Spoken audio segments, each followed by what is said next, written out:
Hello Libra, this is Ron, your clairvoyant for this reading regarding June 2019. This reading will be for Libra sun sign, moon, Venus, and ascendant, and possibly third house. An emphasis on third house. There's a lot of Gemini coming through with this season. So I've pre-shuffled, I will shuffle again.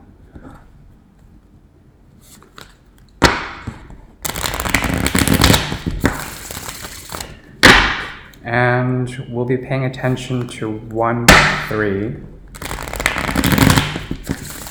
Actually, no, we'll be doing 1, 5, 7, 8. And these are the houses. These are the houses that are sort of being affected.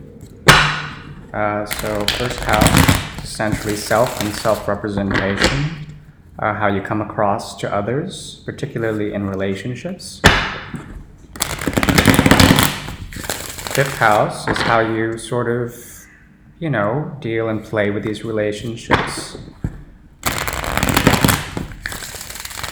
Seventh house would be the quality of the relationships themselves and how you deal with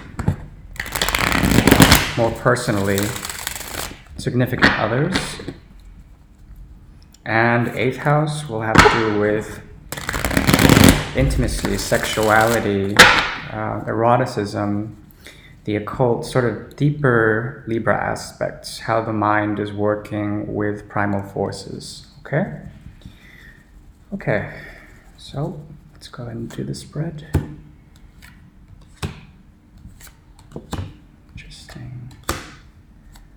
Yeah. Okay. So Libra, for starters, your first house is dealing with essentially terrestrial qualities, grounding. You're very much grounded in yourself this month.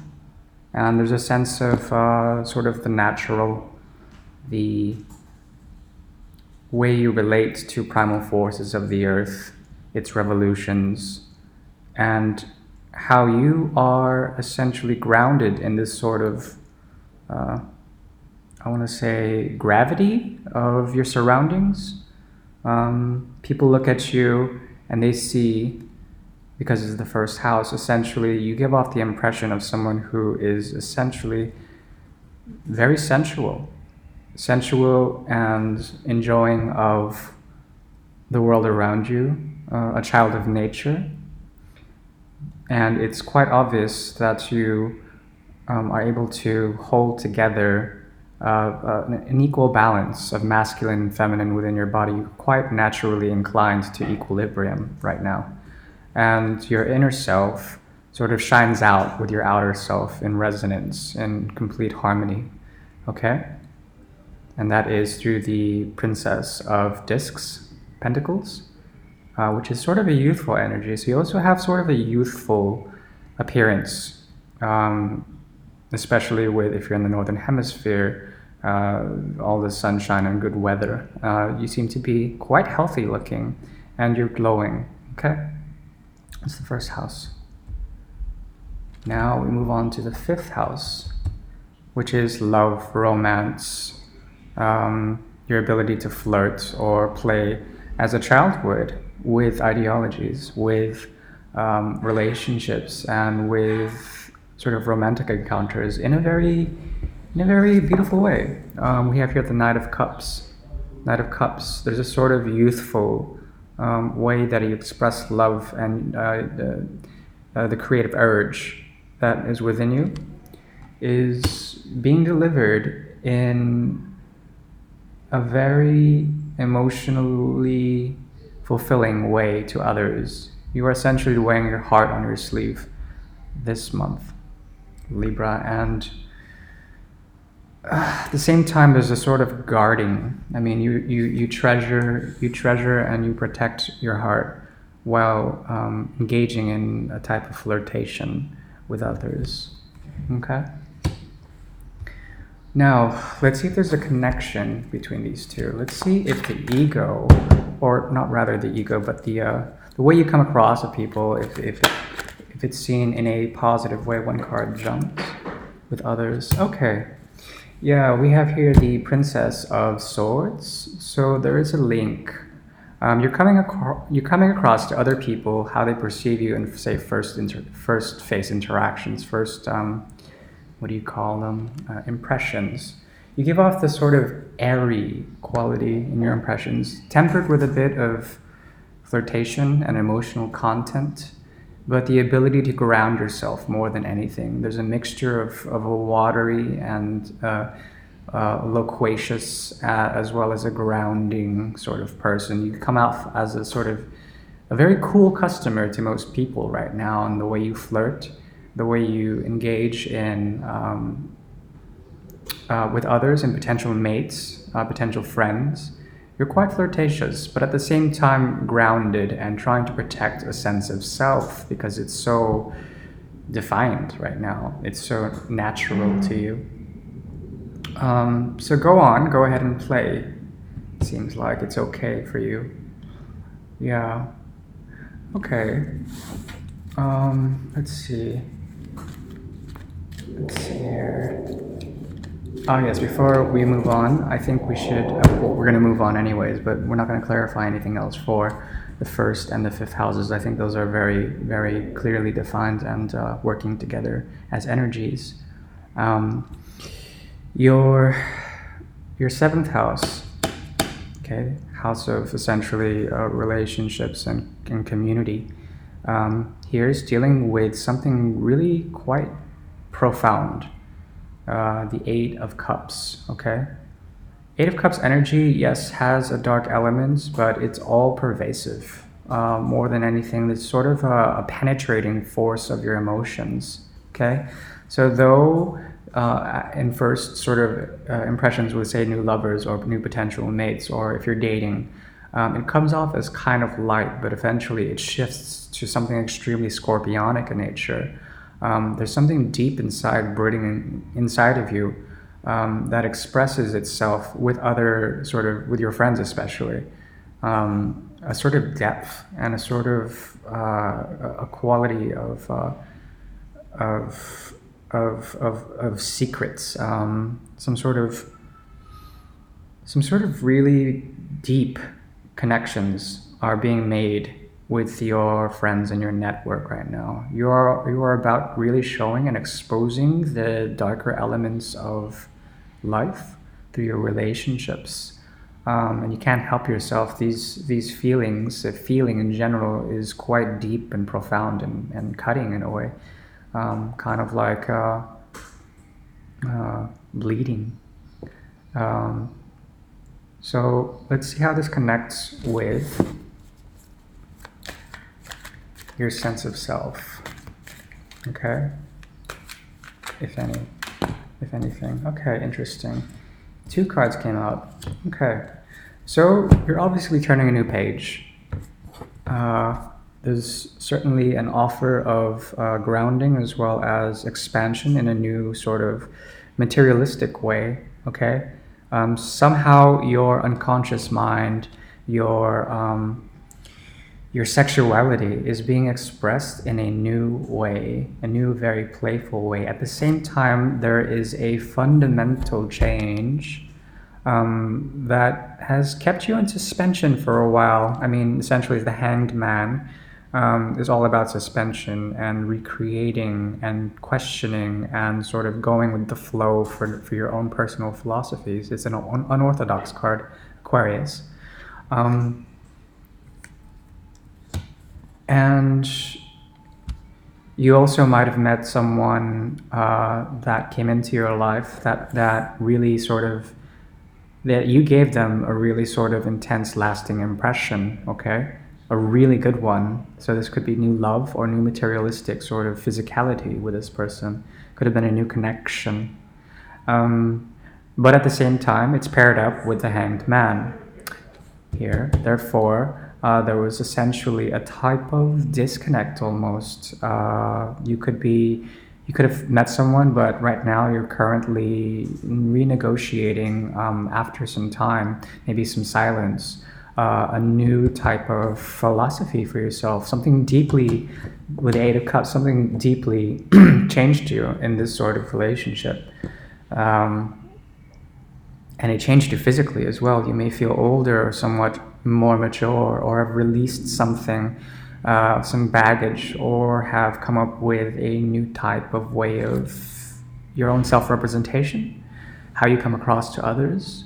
Perhaps on social media you have a new page that is turned, and like people are looking at this and they're saying, hey, I want a piece of that. That is really strange and new, and it's coming into this universe. This is like new humanity, okay? This is how I read this. From the depths of the soul come something manifest that is from some other place that is extremely youthful and new and creative. This is manifestation. It seems like you're manifesting right now through your networks and how you represent yourself in networks, okay? There's also, on your 8th house, sense of science, okay? Your 8th house is dealing with a sense of science, but in the reverse. I read Crowley deck in the reverse. He says not to do that. Fuck Crowley.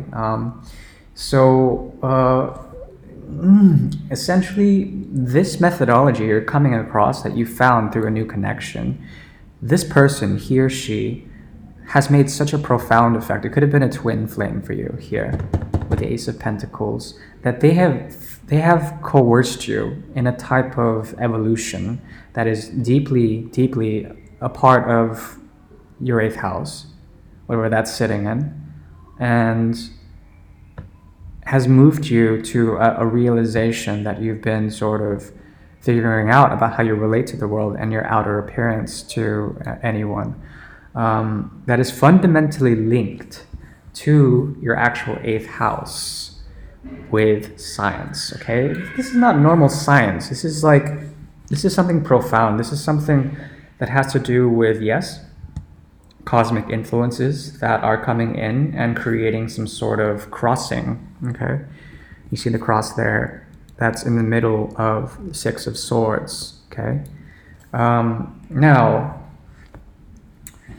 yeah, 6 of Swords is interesting in that the way I read it in this reading is that it's a fusion between 2, 3 of Swords energies, okay?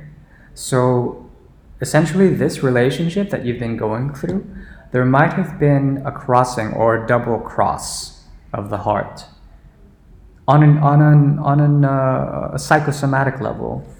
There essentially might have been a break or a sparring, if you will, to redefine a new way of how you express yourself in a sexual way.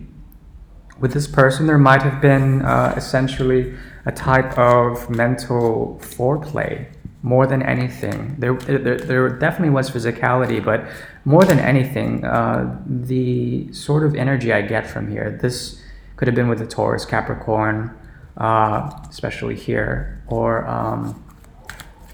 Taurus, Capricorn, or Virgo. Essentially a new way of bringing from the 5D together, working the area of the mind and the expansion of sort of the metaphysical, coming up with a new way to do things that is extremely strange and unorthodox. That's why the 6 of Swords comes in reverse here in the Crowley deck.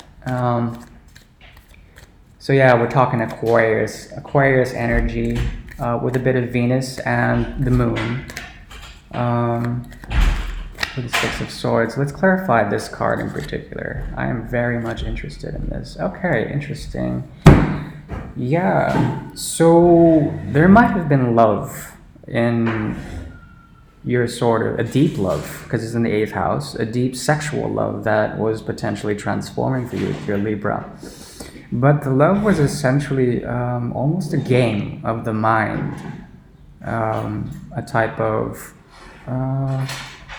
verbal rapport, as well as a verbal sparring that led to a lot of sparks. And you and your sort of person here might have been dealing with stunting and like stunning each other in certain ways that were quite unorthodox. Also, there's the element of the High Priestess who comes in reverse. Secrets have been being revealed on an unconscious or subconscious level. There's a lot of psychic activity with this relationship, okay? And the High Priestess in reverse is basically a psychic sort of, you could be having psychic conversations with this person and dealing with them on a meta level, okay? High Priestess in reverse is not keeping secrets but giving them. And there might be not exactly a verbal or an audio sort of dialogue between this person and you, but something of an etheric link, something of a connection that is not restricted by time or space or the cycles of humanity.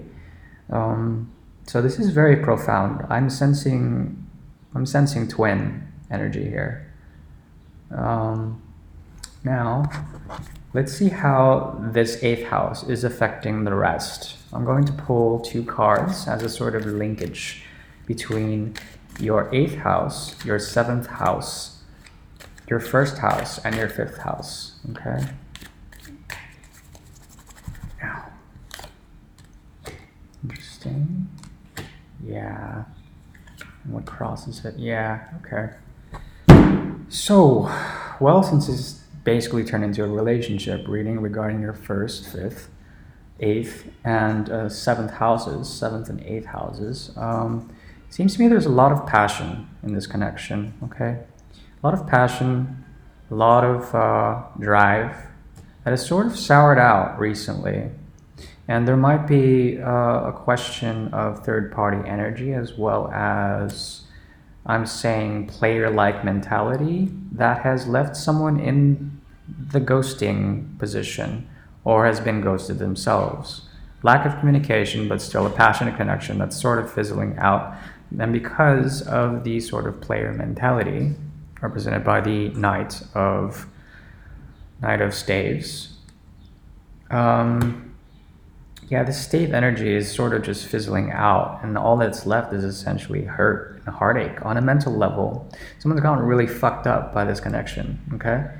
I would recommend, from Libra to Libra, to potentially disengage yourself from the connection, from this heartbreak. Realize that there is some sort of dynamic happening, that this person who is represented through the Knight of Staves is fire energy, so Sagittarius, Leo, Aries. They might have that in their chart. Let that just sort of fizzle out, and then work on releasing the secret that's creating heartache, and work on a sort of cooperative level, at least through the realm of communication, something you could hear in this 3D. And share the sort of depths of your soul as well as the depth of this relationship. And also to release the sort of guard that is represented in your heart's desire to take down those walls. Otherwise, most of the conflict, I would say, stems from rigid structures coming from the 6 of Swords that have been stratified throughout time and have been placed upon you and your lover's connection on a mental plane, okay? So, yeah, could work on that. More advice for this general reading / love reading, Libra, June 2019. More advice, please. A few more shuffles here.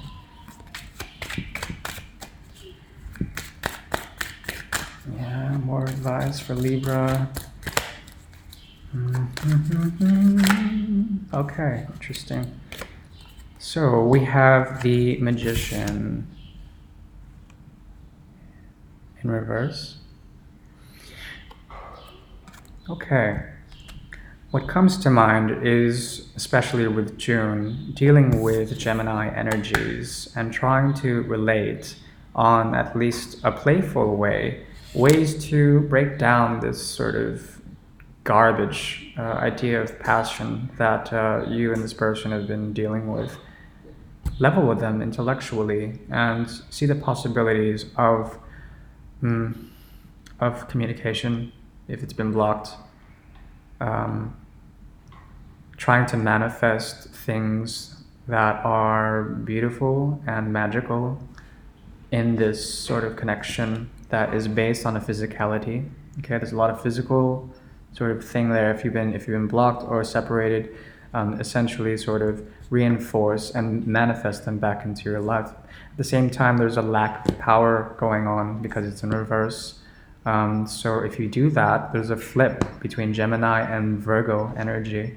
If the magician is flipped, it shifts from the higher realm of Gemini to the lower realm of Virgo. Therefore, ground yourself in thinking and analysis. If you're thinking about your potential mate and it's causing a lot of trouble in the mind, Nine of Swords, then temper that with some sort of grounding influence. Know that there was a time when their physical presence actually sort of made everything better, and try to manifest that. Try to manifest them back into your life somehow, dear Libra, if there is a separation. Not saying that there is, but there's always going to be a beautiful psychic connection between you and this person. And yes, that's all great and all, but I mean, if you're living in a 3D, it's nice to try to manifest and embrace that, sort of that Mercurian sort of capacity to manifest things in this world, but do so on the 3D plane, do so in a Virgo way, and be critical about this. Be sort of logical in a very grounded way. Don't be duplicitous like the magician usually is. Gemini is very promiscuous, always erring on the side of flirtation and sexuality. They're one of the best lovers, but I'm telling you, Virgo is a lot more practical when it comes to committed relationships, which I think you're after, Libra. Okay. Yeah. Also, could go about getting on to sort of work. Work will deter you from any sort of third-party energy, if there is such a thing.